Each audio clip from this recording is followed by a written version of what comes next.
है, मैं इसको कंट्री नहीं, मैं इसके थ्रू अपनी कंट्री को रिप्रेजेंट करना चाहता हूँ इंटरनेशनल लेवल पे। तो उसको रिकॉर्ड किया मैंने 100 रुपये वाले हेडफोन से, जिसका एक ही कान था, वो भी कटा हुआ था। तो लाइव परफॉर्म हम चाहेंगे कि आप लाइव परफॉर्म करें हमारी ऑडियंस के सामने। खुद की तकदीर ही बदल दूंगा, बनूंगा तूफान, कभी सुकून से मैं बहता हूँ। वाह, बहुत अच्छा। लेकिन ये जो आपने इसमें बताया, ये आपके पेरेंट्स ने एक्चुअल में आपसे नहीं कहा है, नहीं ये कहा। आपके अपने थॉट्स हैं। एग्जैक्टली। कश्मीर का नाम और अपने देश, पूरे देश का नाम आप एक दिन ज़रूर रोशन करेंगे, मुझे पूरी उम्मीद है। अस्सलाम वालेकुम beautiful viewers, I hope you all are doing well and great. Welcome back to my YouTube channel Anika Nazir. आज के वीडियो पॉडकास्ट में हमारे साथ एक और मेहमान जुड़े हैं। आपको पता है कि मैं आपके साथ कश्मीर के अलग अलग बच्चे जो अलग अलग फील्ड्स में काम कर रहे हैं और अपने सपनों को जो है पूरा करने की भरपूर कोशिश कर रहे हैं। तो आज का वीडियो पॉडकास्ट जो है वो मैंने एक ऐसे नौजवान के रिगार्डिंग बनाया है जिसने एक अलग फील्ड को चुना। शोपियान के एक गांव से ताल्लुक़ रखते हैं और उस जगह से आना और उस सपने के लिए सोचना और उस पर मेहनत करना अपने आप में ही एक बहुत बड़ी बात है। आज हमारे साथ रासिक जुड़े हैं। रासिक का अपना एक पेन नेम भी है और वो क्या है रासिक से ही जानेंगे। First of all thank you so much Rasik हमारे पॉडकास्ट में जुड़ने के लिए। Thank you so much ma'am मुझे बुलाने के लिए। अस्सलाम वालेकुम व्यूअर्स, मेरा नाम है रासिक अहमद शेख और मैं MC रा के नाम से जाना जाता हूँ। मैं एक रैपर हूँ, शोपियान डिस्ट्रिक्ट से बिलोंग करता हूँ। MC रा क्यों चुना आपने नाम और क्या मतलब स्टोरी है इसके पीछे? एक्चुअली मैम जब से रैप इंडिया में आया है तब हमने स्टार्ट किया सुनना हनी सिंह के एरा से। उससे पहले भी आए थे बाबा सैगल एक्स्ट्रा थे। हनी सिंह के एरा से हमने सुनना स्टार्ट किया। फिर मैंने रफ्तार सुना, तो रफ्तार मेरे आइडल रहे हैं। तो फिर एक बारी जब मैंने डिसाइड किया कि मुझे रैपर ही बनना है तो मेरे माइंड में बहुत सारे नाम आए थे। लाइक पहला सजेशन मेरी जो पहले आइडिया आया था मुझे नाम रखने का वो था MC AAR। फिर मेरा जो कज़न है उसने मुझे किया सजेस्ट, बोला तुम्हारा आइडल भी रफ्तार है, वो भी राही बोलता है, तुम्हारे नाम के पहले लेटर्स भी रहा है। तो फिर वो MC जुड़ गया, मास्टर ऑफ सेरेमनीज और जुड़ गया उसके साथ, तो अपना नाम भी और आइडल का नाम भी हो गया। तो आपके आइडल भी हैं। अच्छा रासिक, आपने जो आर्ट फॉर्म चुना है, म्यूज़िक सबको अच्छा लगता है, हर कोई म्यूज़िक सुनता है, लेकिन आपने जो आर्ट फॉर्म चुना है वो बहुत डिफरेंट है एज़ कम्पेयर टू। अच्छा अगर हम कश्मीर की भी बात करें, यहाँ पे हम उतना नहीं देखने को मिलता है हमें रैप, वो जो पैटर्न है, वो जो आर्ट फॉर्म है उसमें इन्फ्लुएंस नहीं देखने को मिलता है। और आप शोपियान डिस्ट्रिक्ट के गाँव से बिलोंग करते हैं, वहाँ पे इस ऐसी सोच लेकर पैदा होना और ऐसा ड्रीम लेकर पैदा होना कितना मुश्किल है और कहाँ से शुरुआत किया? देखिए मैम मुश्किल तो है वहाँ पे। लाइक जिस जगह से मैं आ रहा हूँ वहाँ पे हार्डली अभी भी लोग 90s के म्यूज़िक के साथ ही जुड़े हैं। लाइक वैसे गांव से निकल के अब हिप हॉप जॉनर को जो है चुनना, इसके पीछे बहुत सारे रीजंस थे। सबसे पहले तो जो इंस्पिरेशन मुझे मिली है, साइड माई आइडल, जो मेरा सबसे बड़ा आइडल है वो है मेरा फादर, जो कि एक सूफी सिंगर है। वो आर्ट के साथ कनेक्टेड थे, तो मेरे लिए वो बहुत ज़्यादा वो कनेक्शन सा फील हो गया। तो फिर हिप हॉप जानर के साथ मैं कनेक्ट हो गया रफ्तार की वजह से। रफ्तार के बहुत सारे गाने थे। लाइक 2014 में रफ्तार का एक गाना आया था स्वैग मेरा देसी है, जो कि जो रैपर तब जितने भी रैपर है मेन स्ट्रीम रैपर्स है, हनी सिंह उस टाइम पे हनी सिंह अपने पीक वाले एरा पे थे, तो उन्होंने जो रफ्तार ने जो गाना दिया वो टोटली डिफरेंट था, उसका फ्लो अलग था। जब वो सुना ना वो स्टक सा हो गया इंसान। तो फिर मैंने कंटिन्यूसली उनको सुना स्टार्ट किया। देन मेरे को एक स्टडी करते करते गूगल से, इंटरनेट से देखते देखते हिप हॉप के बारे में पता चला, तो मुझे लगा कि ये एक अच्छा एक प्लेटफॉर्म बनेगा जिससे हम अवेयरनेस थ्रू एंटरटेनमेंट दे सकते हैं। तो फिर मैंने इसी चीज़ को चूज़ करके मैं चला आगे। अच्छा, सुनना एक चीज़ होती है और फिर उस पर एक्ट करना अलग चीज़ होती है। आपने कहा कि मैंने सुना बहुत लोगों को, एक्ट करने का कब सोचा और कहाँ से शुरुआत की? क्या स्ट्रगल नहीं देखने को मिली या मतलब हर्डल्स आती हैं हर इंसान की लाइफ में, तो आपने क्या देखा? इजी वे या इजीली एक्सेप्टेंस किसी आपके आर्ट फॉर्म के लिए या कुछ अलग सिनेरियो? जी देखिए मैम, जब मैंने स्टार्ट किया था तो पहले सब सुनते थे, जो मेरा जितना भी फ्रेंड सर्कल था, और जैसा मैंने बोला मेरा फादर जो है वो भी गाते हैं। तो मैंने घर वालों को डायरेक्टली बोला कि ऐसे मुझे रैप में इंटरेस्ट आ रहा है तो मैं ट्राई करना चाहूँगा। फिर मैं बस बोल ही रहा था। फिर एक दिन हमारे हायर सेकेंडरी में, जहाँ पे मैंने 11th-12th किया, गवर्नमेंट हायर सेकेंडरी आर्यल, वहाँ पे एक लेक्चरर थे, लतीफ़ फिर उनका नाम था, हमें पॉलिटिकल साइंस पढ़ाते थे। तो उस हायर सेकेंडरी में फर्स्ट टाइम एनुअल डे होने वाला था।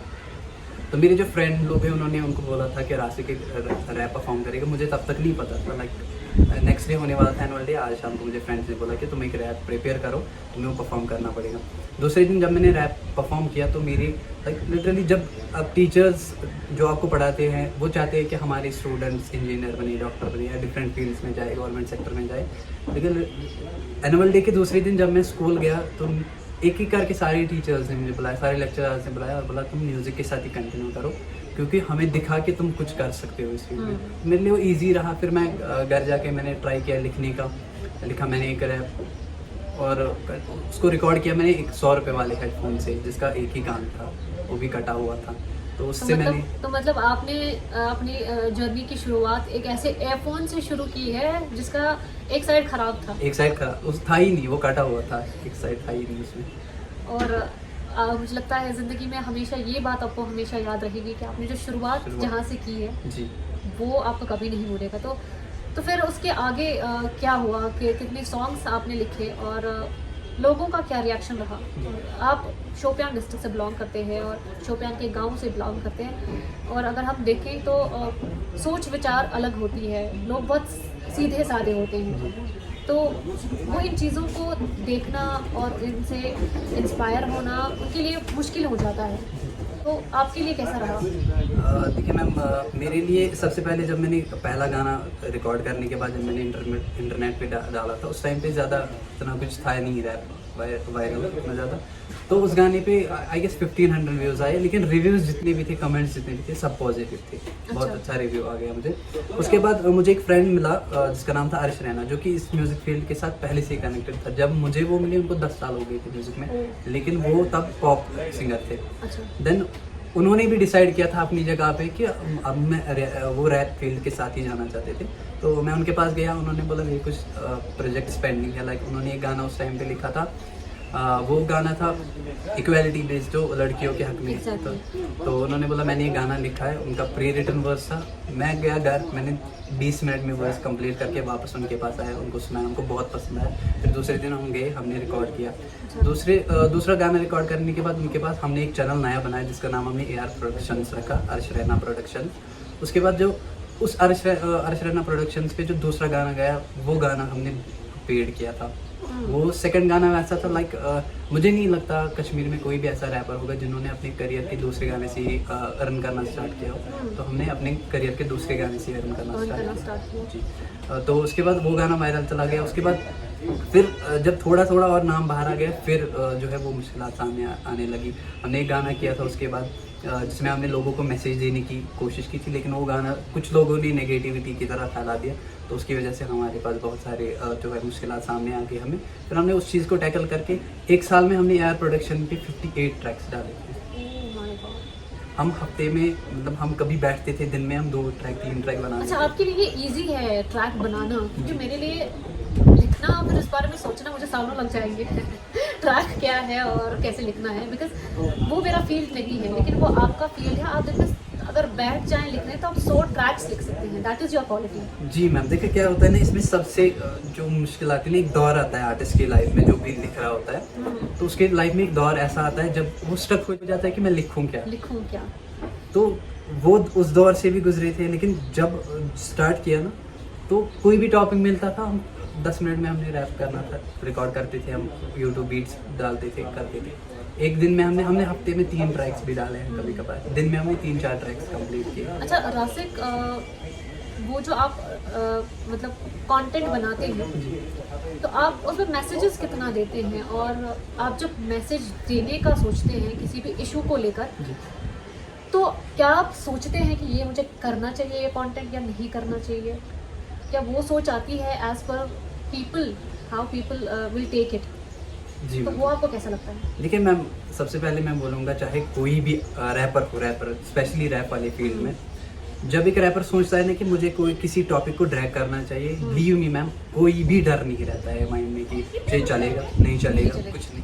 बस एक होता है माइंड में कि अवेयरनेस थ्रू एंटरटेनमेंट हम कोशिश करेंगे। अगर लोग ऐसे लाइक अगर मैं आपके सामने आऊँगा या मैं किसी और बंदे के सामने जाऊँगा जो अलग सोचता होगा, मैं उनको बोलूँगा यार लड़की अगर जीन्स पहनेगी, लड़की अगर ऐसे चलेगी तो ठीक है, कोई बात नहीं, हमें नहीं फ़र्क पड़ना चाहिए, हमारी सोच बड़ी होनी चाहिए, हम वैसे सोचनी चाहिए। अगर मैं ऐसे उसको बोलूँगा ना तो उसको ये चीज़ समझ नहीं आएगी, वो सुनेगा 10 मिनट के बाद बोलेगा ज़्यादा पका मत। हाँ, तो वो आप ये ये कह रहे हैं कि तो हमने क्या किया, लोग सुनने लगे रहे तो हमने ऐसे टॉपिक्स को ड्रैग किया इसी चीज़ में, हमने मिक्सअप कर तो आप ये दिया। कहना चाहते हैं कि आर्ट फॉर्म्स के थ्रू लोग ज़्यादा इम्पैक्ट होते हैं, इन्फ्लुएंस ज़्यादा होते हैं एज कम्पेयर टू अगर आप किसी को भाषण देने बैठेंगे वो नहीं सुनेगा। वो नहीं सुनेगा क्योंकि म्यूजिक सुनना होता है। आप ट्रैवल करेंगे ना, अगर आप म्यूजिक नहीं सुनेंगे ना आपको वो इनकम्प्लीट सा फील होता Exactly. है। तो जब लोग तो सुनते हैं आर्ट फॉर्म के जरिए से लोगों के जहनों में कुछ बसाना चाहते हैं। एग्जैक्टली मैम, तो ये टर्म ना मेरे दिमाग में पहले आई थी कि अवेयरनेस थ्रू एंटरटेनमेंट। हम ये अवेयरनेस एंटरटेनमेंट देंगे। अगर लोग म्यूजिक ही सुनना चाहेंगे हम म्यूजिक ही सुनाएंगे, लेकिन हम मैसेज देंगे म्यूजिक से। अच्छा, आर्ट फॉर्म जो है रैप का, मैं पूरे देश की भी बात करूं, आप मुझे बताइए, मैंने खुद से देखा है कि ज़्यादा उभरता नहीं है। कुछ बहुत सारे स्टार्स हैं बट कहीं ना कहीं ओवर शैडो हो जाता है रैप फॉर्म जो है। आपके लिए कितनी अपॉर्चुनिटीज़ दिखी आपको कश्मीर में? देखिए मैम, अपॉर्चुनिटीज़ अगर मैं बोलूँ ना, जो जैसा मैंने किया है ना, अपॉर्चुनिटीज़ बहुत है, ठीक है मैम, अपॉर्चुनिटीज़ बहुत है, लेकिन लोग मिस कर रहे हैं। लाइक मैं अपनी बात बोलूँगा, जब मैंने स्टार्ट किया तब MTV हसल करके एक रैप आया, इंडिया का पहला रैप शो था, तो उसमें मेरे आइडल थे जज। तब मेरा ड्रीम था कि मुझे हसल में जाना है। फिर मैंने इतनी मेहनत की, 1 साल, दूसरे साल जब उसका दूसरा सीज़न आया, मुझे वहाँ से कॉल आया उन लोग का कि आप करना चाहेंगे। पहले मैंने बोला हाँ जी मैं करूँगा, अगर मैं करता तो शायद मैं आज इससे भी ऊपर होता। फिर कम से कम लोगों तक पहुंचते कि कोई रासिक नाम का लड़का है और exactly. आपको अपने ही मतलब एरिया में शोज खुद से आप कंडक्ट कर सकते थे। जी, अभी जो उनका 3 सीज़न आ रहा है MTV हसल 0.3, उनका भी मुझे कॉल आया, लेकिन उसके मैंने वीडियोज़ उनके साथ शेयर किए। तो मेरा ये मानना है अपॉर्चुनिटीज़ आपके पास आएंगी, एक तो उनको एक्सेप्ट करना सीखो, दूसरा जितना हो सके अपने लिए अपॉर्चुनिटीज़ क्रिएट करने की कोशिश करो। अच्छा, आपने कहा कि मैं जा नहीं पाया क्योंकि कुछ ऐसी प्रॉब्लम्स आई, तो ऐसा है क्या कि सोसाइटी में कुछ चीज़ों को एक्सेप्टेंस नहीं है, या आप खुद से डर जाते हैं कुछ चीज़ों से, या कुछ और रीजंस रहे? देखिए मैम, एक तो इंसान खुद भी डर जाता है कभी कभार सोसाइटी की तरफ से भी क्या है ना, आपको डीमोटिवेट किया जाता है, क्या करोगे, क्या करने जाओगे। लेकिन मेरे साथ ऐसा कुछ हुआ नहीं, मेरे कुछ पर्सनल रीजंस ही थे जिनकी वजह से मैं नहीं जा पाया। लाइक मैं ये बोलूँगा कि मैं खुद ही नहीं जा पाया, अदरवाइज मेरे पास आई थी अपॉर्चुनिटी, उन्होंने कॉल किया था। एक टाइम पे मैंने गाना लिखा था जिसमें मैंने एक लाइन ऐसी भी लिखी थी कि ज़िंदगी का साथ आगे दिखना है हसल में, वो MTV हसल का ही रेफरेंस मैंने दिया था। लेकिन फिर जब वो आ गया, अपॉर्चुनिटी सामने आ गई, कॉल आई उनकी, लेकिन जा ही नहीं पाया। अच्छा रासिक, तब से लेकर अब तक कितना टाइम हुआ? मैम 2019 में हमने स्टार्ट किया था, तो तब से लेके अभी तक। और आपने जो अपॉर्चुनिटी मिस की, जी, क्या आप आगे भी वैसी अपॉर्चुनिटीज मिस करेंगे? जी नहीं मैम, लाइक मैंने अभी भी आपको बोला कि हसल 2.0 का कॉल आया, वो वहाँ पे नहीं जा पाया किसी रीज़न से। हसल 3.0 जब उन्होंने एडवर्टाइज़ भी नहीं किया था, मुझे सबसे पहले कॉल आया था कि हमारा 3rd सीज़न आ रहा है, आप करना चाहेंगे। तो मैंने उसके लिए अपने वीडियोज़ एक्स्ट्रा क्या सब में डिटेल्स उनको करनी थी, मैंने सारा कुछ कर दिया है। तो इंशाल्लाह होपफुली मैं जाऊँगा। आप जाएंगे और हर अपॉर्चुनिटी को आप ग्रैब करेंगे इंशाल्लाह। और आपको किसी चीज़ का डर नहीं है, और आप में वो मेंटल स्टेबिलिटी आते हुए मुझे दिख रही है कि अब आपको डर नहीं है कि कौन क्या कहता है, आप अपने आर्ट की तरफ फोकस्ड हैं। जी। तो बाकी जो लोग हैं जो अलग अलग आर्ट फॉर्म्स में जाना चाहते हैं, उनके लिए स्ट्रगल जो होती है, आप उनके लिए क्या कहना चाहेंगे, और उनको आप क्या टिप्स देना चाहेंगे कि जब स्ट्रगल करना पड़ता है तो पेशेंस लेवल कितना होना चाहिए? देखिए मैम, जब आप स्ट्रगलिंग दौर में होते हैं ना, अगर आप में पेशेंस नहीं है ना, तो आप उस चीज़ से बाहर आ ही नहीं पाओगे कभी भी। ऐसा हो सकता है कि आप डिप्रेशन में चले जाए। और दूसरा क्या होता है ना, जब आप किसी आर्ट फॉर्म को चूज़ करते हैं, अगर आपके पेरेंट्स को इशू आ रहा है उस आर्ट फॉर्म से, मैंने ना एक चीज़ नोटिस की है, जब तक आप किसी आर्ट फॉर्म के थ्रू अपने पेरेंट्स को कोई ना कोई आउटकम नहीं दोगे, तब तक वो आपको अलाउ नहीं करेंगे उस चीज़ के। मुझे लगता है पेरेंट्स जो होते हैं ना, वो एक तो पेरेंट्स होते हैं और ऊपर से कंसर्न होते हैं। एग्जैक्टली। और वो एक समाज से जुड़े हुए होते हैं, जिसके साथ उन्होंने अपने आप को जोड़ लिया होता है। जी। तो कभी कभी वो हार्श भी हो जाते हैं बच्चों पे, जब वो देखते हैं कि किसी का बच्चा एकेडमिक्स में अच्छा है ज़्यादा, तो मेरा बच्चा भी ही वो होना ही चाहिए। जबकि पेरेंट्स को भी ये बात समझने की ज़रूरत है कि आपका बच्चा ज़रूरी नहीं है एकेडमिक्स में अच्छा हो, वो किसी और फील्ड में अच्छा हो सकता है। और जिन बच्चों को देखकर आप अपने बच्चों से कह रहे हैं कि आप एकेडमिक्स में अच्छे हो, क्या पता उनका बच्चा उस फील्ड में अच्छा ना हो जिसमें आपका बच्चा अच्छा हो। एग्जैक्टली मैम, वही तो मैम, अगर इंटरेस्ट है एक बच्चे का कोई चीज़ करने में, उसको सपोर्ट करना चाहिए। तो क्योंकि पेरेंटल सपोर्ट कैसा है आप? मेरा पेरेंटल सपोर्ट बहुत अच्छा है। इवन मैम, मैंने कभी कभार अगर खुद अपॉर्चुनिटीज मिस की है ना, मेरे घर वालों ने मुझे पुश किया कि नहीं तुम जाओ तुम इस चीज़ को ग्रैब करो। उसके पीछे शायद रीज़न ये था कि मेरा फादर भी वो एक आर्टिस्ट ही है, आर्टिस्ट था, तो उसकी वजह से उन्होंने मुझे और बहुत शायद पुश वो किया। क्वालिटीज भी आपने उन्हीं से इनहेरिट की है। Exactly ma'am. तो क्या होता है ना, लिटरली यही सच्ची बात यह है कि लाइक पहले अगर बाप कभी कभार गाली भी देते थे, वो राइमिंग में देता था, तो उस चीज़ का बहुत इम्पैक्ट मेरे ऊपर आया। एग्जैक्टली। हमारे साथ मजाक करते हैं, मतलब वो बहुत फ्रैंक है हमारे साथ, अच्छा। लेकिन उन्होंने बहुत ज़्यादा स्ट्रगल Struggle किया पालने में। तो क्या करते थे कभी कभार, अगर फिर हम सैड हो जाते थे ये सोच के कि अब घर नहीं है, वो चीज़ नहीं है, ये चीज़ नहीं है, फिर वो बोला करते थे हम स्टोरीज। फिर अगर हम कुछ शैतानी करते तो उनकी गाली एक आती थी, राइमिंग में आती थी, तो वो बड़ा मूड से कर देती थी। तो फिर मैंने एक बार ऐसे ही सोचा यार, अगर मेरा बाप गाली को राइम कर सकते तो मैं क्यों नहीं कर मैं सकता वर्ड्स को चीज़ें? राइमिंग क्यों नहीं कर सकता? तो उस चीज़ से मैं फिर हो गया। तो पेरेंटल सपोर्ट, अच्छा आपको ऐसा कभी इस चीज़ से आपको ये सीखने को मिला कि जो पेरेंटल सपोर्ट है, अगर वो है आपके पास, तो आपको दुनिया में और किसी सपोर्ट की जरूरत नहीं किसी सपोर्ट की जरूरत नहीं, बिल्कुल You don't नहीं। need- इस बात को समझने में कितना टाइम लगा? मैम, जब पहले से ही जब मैंने पहली पेमेंट लाई ना, जब मैंने बाप के हाथ में ली ना, मैंने बोला ये दीजिए पहली पेमेंट मेरे अकाउंट। और जब मैं उस गाने से पहले मुझे बाप ने पुश किया था कि तुम बाहर जाओ, तुम वीडियो शूट करो इसका। तो वीडियो शूट करने के बाद जब मैंने उसको पेमेंट दी ना हाथ में, तब मुझे लगा कि नहीं, जब आपके पेरेंट्स आपको सपोर्ट करेंगे ना, आपको किसी और चीज़ की ज़रूरत नहीं है। अच्छा, आपने बहुत गाने गाए हैं, तो थोड़ा सा अपना रैप आप हमें सुना सकते हैं कि कैसे बीट्स, विदाउट बीट्स, क्योंकि बीट्स तो नहीं है जी मैम। हमारे पास अवेलेबल। तो हमारा ना एक गाना आया था ना, जो हमने जेंडर इक्वालिटी जेंडर जो इक्वालिटी होती है, होती हाँ। है, तो उस पर हमने लिखा था कि सब एक समान, फिर यहाँ भेदभाव क्यों, औरत का कम लगता इनको है वह पाप क्यों, औरत और मर्द में करते ये सारे फ़र्क है समानता की, यहाँ डूब गई है नाप क्यों। तो ऐसा वो जो एक इनइक्वालिटी होती है ना, लाइक एक बाप को अपनी बेटी ना जान से ज़्यादा प्यारी होती है, तो वो चीज़ को मैंने ड्राई करने की कोशिश की। अगर आपको एक बाप को अपनी बेटी आशना होती है, तो फिर बहू को प्यार क्यों दोहरा मिलता है। तो उस चीज़ को हमने ऐसे गाने हमने बहुत सारे किए थे इस फिल्म में।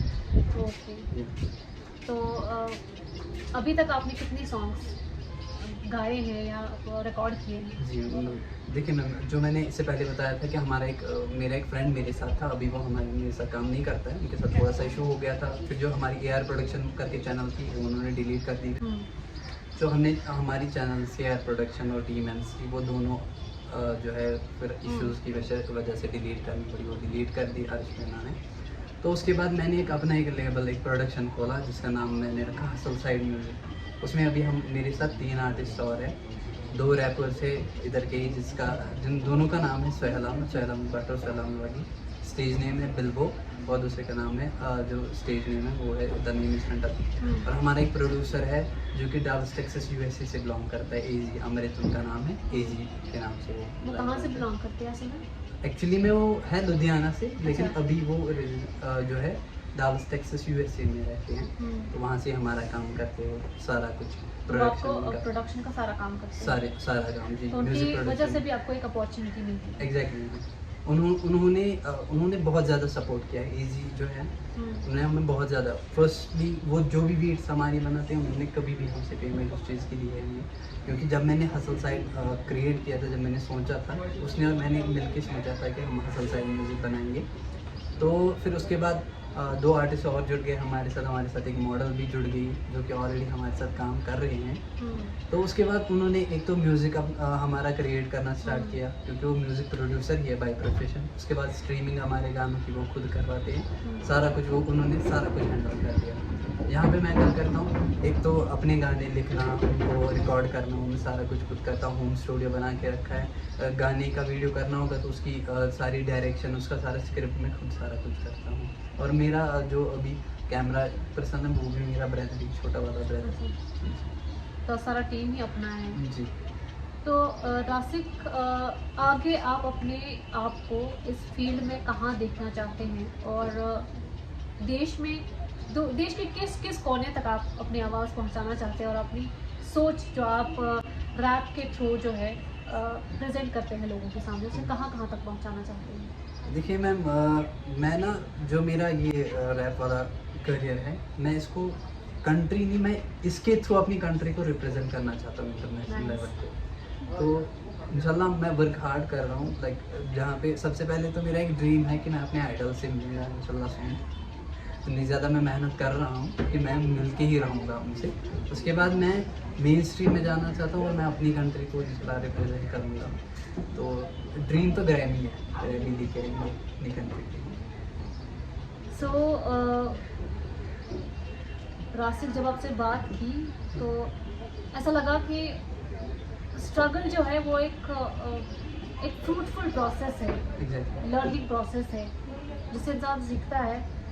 और जिस इंसान ने उस स्ट्रगल भरे प्रोसेस को एब्जॉर्ब और अडॉप्ट कर लिया, उसके लिए ये जर्नी बहुत कितना मीठी बन जाती है, और उसे मज़ा आने लगता है काम करने में और उस स्ट्रगल को देखने में।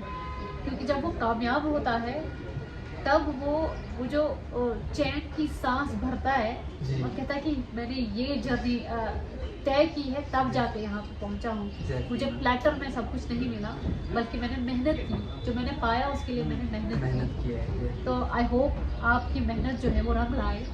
और जाते जाते हम आपसे एक रैप सुनना चाहेंगे। जी मैम, मैं आपको रैप सुनाना चाहूँगा। देखिए, मैंने एक गाना लिखा था अपने लाइव परफॉर्म, हम चाहेंगे कि आप लाइव परफॉर्म करें हमारी ऑडियंस के सामने। जी मैम, तो मैंने एक गाना लिखा है रिसेंटली, जो है माँ बाप के लिए। एक जो अनएम्प्लॉयड चाइल्ड होता है ना, कैसे डिप्रेस होता है, अंदर ही अंदर घुट के बैठ जाता है, तो उस पर मैंने एक रैप लिखा था, वो मैं आपको सुनाऊँगा। तो मैम, जैसे मैंने पहले भी बोला था कि एक दौर आता है जब इंसान कमाना वाना सारा कुछ छोड़ देता है, तो उस दौर में मैंने ये गाना लिखा है कि अब तो खुद से खुद ही आने लगी मुझे गिन, चल रहे हैं ज़िंदगी के बदतरीन दिन, कि मैं खाता हूँ वो भी बाप की कमाई का, और माँ भी परेशान की बैठा बैठा काम दिन।